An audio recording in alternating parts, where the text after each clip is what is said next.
প্রিয় বন্ধুরা, তারেক জিয়ার ঐতিহাসিক প্রত্যাবর্তন দিবসে তারেক রহমানের নির্দেশক বক্তব্য। জনাব তারেক রহমান, জনাব তারেক রহমান।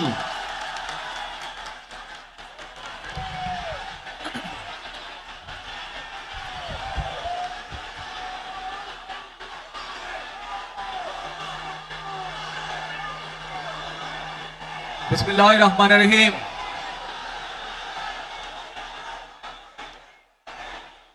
প্রিয় বাংলাদেশ, উপস্থিত প্রিয় মুরব্বীবর্গ, মঞ্চে উপস্থিত জাতীয় নেতৃবৃন্দ, আমার সামনে উপস্থিত প্রিয় ভাই ও বোনেরা এবং মিডিয়ার মাধ্যমে সমগ্র বাংলাদেশ থেকে যারা দেখছেন এই অনুষ্ঠান, প্রিয় ভাই বোনেরা, প্রিয় মা বোনেরা, আসসালামু আলাইকুম। প্রিয় ভাই বোনেরা, আজ প্রথমেই আমি রব্বুল আলামিনের দরবারে হাজারো লক্ষ কোটি শুকরিয়া জানাতে চাই। রব্বুল আলামিনের অশেষ রহমতে আজ আমি আমার প্রিয় মাতৃভূমিতে ফিরে আসতে পেরেছি আপনাদের দোয়ায়, আপনাদের মাঝে। প্রিয় ভাই বোনেরা,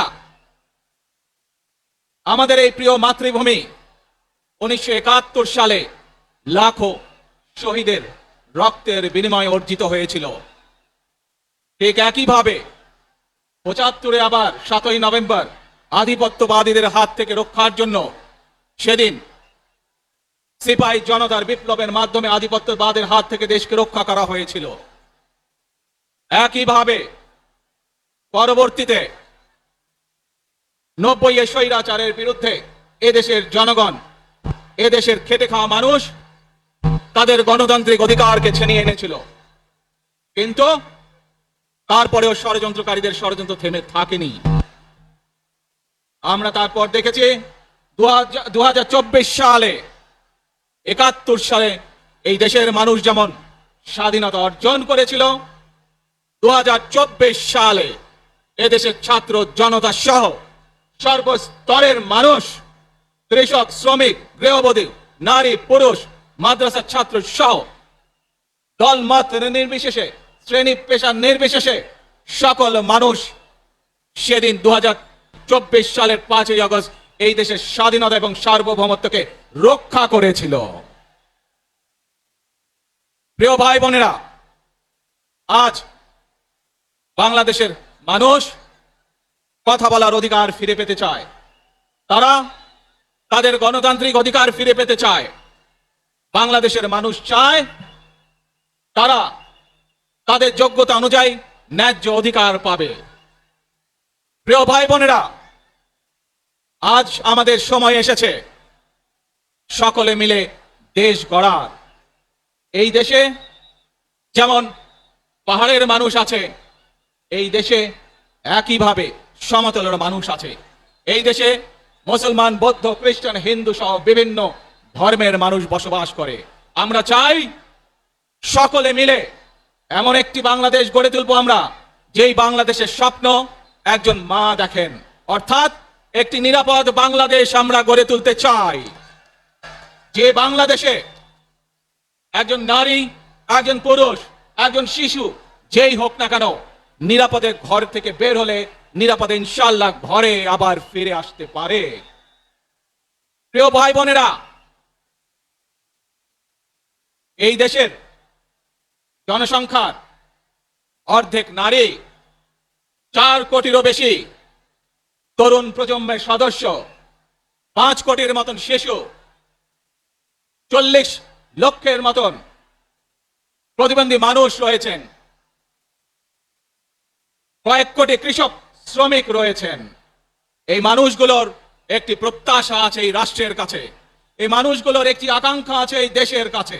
আজ আমরা সকলে যদি ঐক্যবদ্ধ হই, আজ আমরা যদি সকলে প্রতিজ্ঞাবদ্ধ হই, তাহলে আমরা এই লক্ষ কোটি মানুষের সেই প্রত্যাশাগুলো পূরণ করতে পারি ইনশাআল্লাহ। প্রিয় ভাই বোনেরা, 71 সালে আমাদের শহীদরা নিজের জীবন উৎসর্গ করেছিলেন এই রকম একটি বাংলাদেশ গঠনের জন্য। বিগত 15 বছর স্বৈরাচারের বিরুদ্ধে শত শত হাজারো গুম খুনের শিকার হয়েছে শুধু রাজনৈতিক দলের সদস্য নয়, নিরীহ মানুষও প্রতিবাদ করতে গিয়ে অত্যাচার নির্যাতনের শিকার হয়েছে, জীবন দিয়েছে। 2024 সাল মাত্র সেদিনের ঘটনা।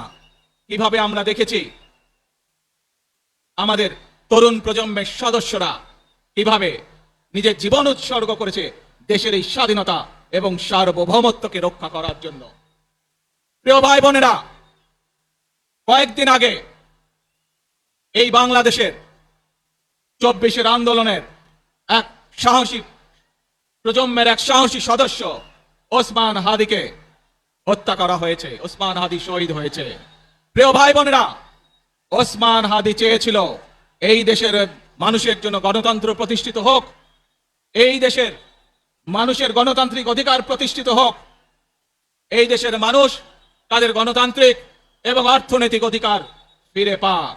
আজ 24-এর আন্দোলনে যারা শহীদ হয়েছেন, ওসমান হাদি সহ 71-এ যারা শহীদ হয়েছেন, বিগত স্বৈরাচারের সময় বিভিন্নভাবে খুন গুমের শিকার হয়েছেন, এই মানুষগুলোর রক্তের ঋণ যদি শোধ করতে হয়, আসুন আমরা আমাদের সেই প্রত্যাশিত বাংলাদেশ গড়ে তুলব, যেখানে আমরা সকলে মিলে কাজ করব, যেখানে আমরা সকলে মিলে আমাদের প্রত্যাশিত বাংলাদেশকে গড়ে তুলব। প্রিয় ভাই বোনেরা, বিভিন্ন আধিপত্যবাদ শক্তির গুপ্তচরেরা বিভিন্নভাবে ষড়যন্ত্রে এখন লিপ্ত রয়েছে।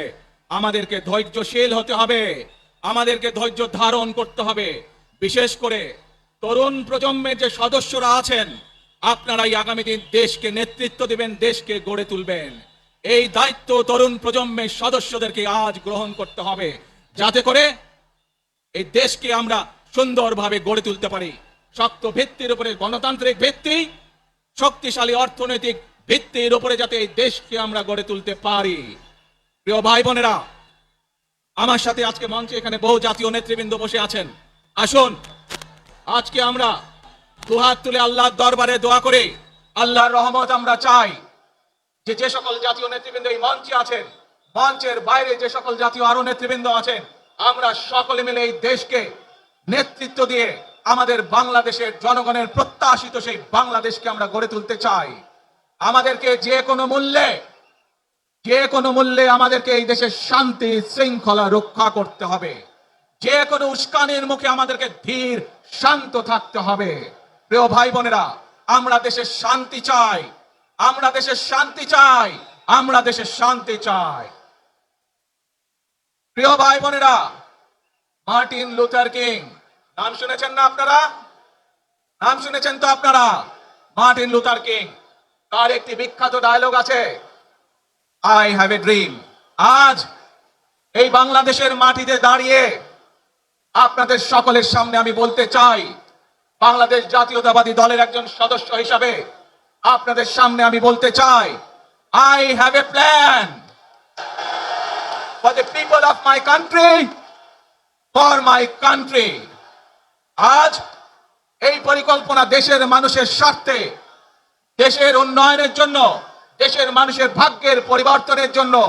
যদি সেই প্ল্যান, সেই কার্যক্রম, সেই পরিকল্পনাকে বাস্তবায়ন করতে হয়, প্রিয় ভাই বোনেরা, এই জনসমুদ্রে যত মানুষ উপস্থিত আছেন, এই সারা বাংলাদেশে গণতন্ত্রের শক্তি যত মানুষ উপস্থিত আছেন, প্রত্যেকটি মানুষের সহযোগিতা আমার লাগবে।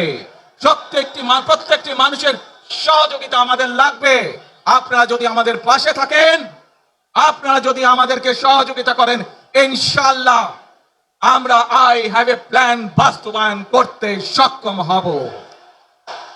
আসুন আমরা আল্লাহ রাব্বুল আলামিনের দরবারে হাত তুলে প্রার্থনা করি, আমরা জানো হে রাব্বুল আলামিন, হে একমাত্র মালিক, হে একমাত্র পরওয়ারদিগার, হে একমাত্র রহমত দানকারী, হে একমাত্র সাহায্যকারী।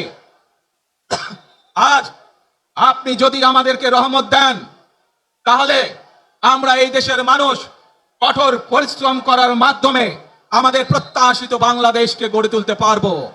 আজ যদি আল্লাহর রহমত এই দেশ এবং এই দেশের মানুষের পক্ষে থাকে, আল্লাহর সাহায্য, আল্লাহর দয়া এই দেশের মানুষের উপরে, এই দেশের উপরে থাকে, ইনশাআল্লাহ আমরা আমাদের প্রত্যাশিত বাংলাদেশ গড়ে তুলতে সক্ষম হব। প্রিয় ভাই বোনেরা, আজ আসুন আমরা সকলে মিলে প্রতিজ্ঞা করি যে ইনশাআল্লাহ আগামী দিনে দেশ পরিচালনার দায়িত্বে যারা আসবে, আমরা সকলে নবী করিম সাল্লাল্লাহু আলাইহি সাল্লামের যে ন্যায়পরায়ণতা, সেই ন্যায়পরায়ণতার আলোকে আমরা দেশ পরিচালনার সর্বোচ্চ চেষ্টা করব। প্রিয় ভাই বোনেরা, আজ আপনারা জানেন এখান থেকে আমি আমার মা দেশনেত্রী খালেদা জিয়ার কাছে যাব। একটি মানুষ, যে মানুষটি এই দেশের মাটি, এই দেশের মানুষকে নিজের জীবনের থেকেও বেশি ভালোবেসেছেন, তার সাথে কি হয়েছে আপনারা প্রত্যেকটি মানুষ সে সম্পর্কে অবগত আছেন। সন্তান হিসাবে আপনাদের কাছে আমি চাইবো, আজ আল্লাহর দরবারে আপনারা দোয়া করবেন যাতে আল্লাহ ওনাকে তৌফিক দেন, উনি যাতে সুস্থ হতে পারেন। প্রিয় ভাই বোনেরা, সন্তান হিসাবে আমার মন আমার মায়ের বিছানার পাশে পড়ে আছে সেই হাসপাতালের ঘরে,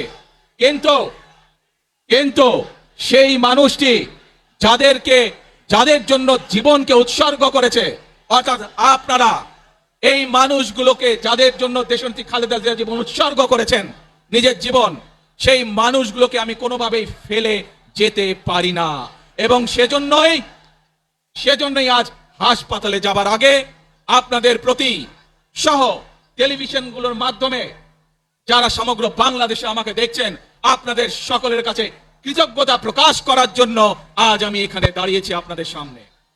প্রিয় ভাই বোনেরা, আসুন আমাদেরকে আজকে নিশ্চিত করতে হবে, আমরা যে ধর্মের মানুষ হই, আমরা যে শ্রেণীর মানুষ হই, আমরা যে দলেরই রাজনৈতিক দলের সদস্য হই অথবা একজন নির্দলীয় ব্যক্তি হই, আমাদেরকে নিশ্চিত করতে হবে যে কোনো মূল্যে আমরা আমাদের এই দেশের শান্তি শৃঙ্খলাকে ধরে রাখতে হবে। যে কোনো মূল্যে যে কোনো বিশৃঙ্খলাকে পরিত্যাগ করতে হবে। যে কোনো মূল্যে আমাদেরকে নিশ্চিত করতে হবে যাতে মানুষ নিরাপদ থাকতে পারে।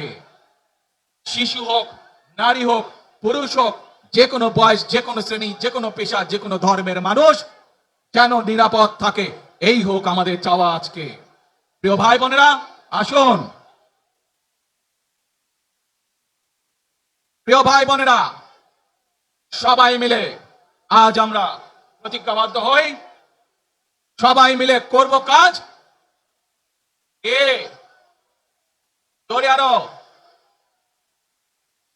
সবাই মিলে করব কাজ, করব আমাদের বাংলাদেশ।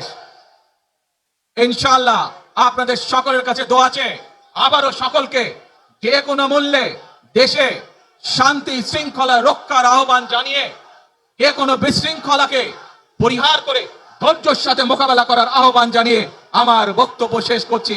আবারও আপনাদের কাছে কৃতজ্ঞতা প্রকাশ করছি আজকে আমাকে এইভাবে বরণ করে নেওয়ার জন্য। আল্লাহ হাফেজ। বাংলাদেশ জিন্দাবাদ, বাংলাদেশ জাতীয়তাবাদী দল জিন্দাবাদ। আসসালামু আলাইকুম।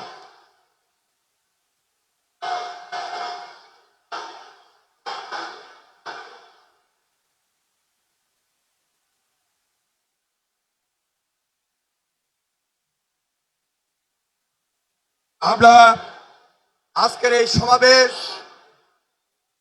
সমাবেশ থেকে বাংলাদেশ জাতীয়তাবাদী দলের ভারপ্রাপ্ত চেয়ারম্যান জনাব তারেক রহমান, তিনি আমাদের মাঝে এসে আজকে যে গুরুত্বপূর্ণ দিক নির্দেশনামূলক বক্তব্য রেখেছেন এবং সেই সাথে সাথে দেশবাসীর কাছে কৃতজ্ঞতা প্রকাশ করেছেন, সেই জন্য আমরা ভারপ্রাপ্ত চেয়ারম্যান জনাব তারেক রহমানকে আন্তরিকভাবে মোবারকবাদ জানাই, ধন্যবাদ জানাই, সংগ্রামী সালাম জানাই, শুভেচ্ছা জানাই এবং অভিনন্দন জানিয়ে স্লোগান দিচ্ছি, তারেক রহমানের সংগ্রাম, তারেক রহমান এগিয়ে চলো, আমরা আছি তোমার সাথে। মনে রাখবেন, we have a plan for the people and for the country. ইনশাআল্লাহ আমরা সেই প্ল্যান বাস্তবায়ন করব। আল্লাহ হাফেজ।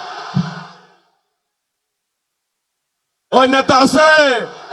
সবাইকে দু হাত তুলে বলতে হবে নেতা আছে? ও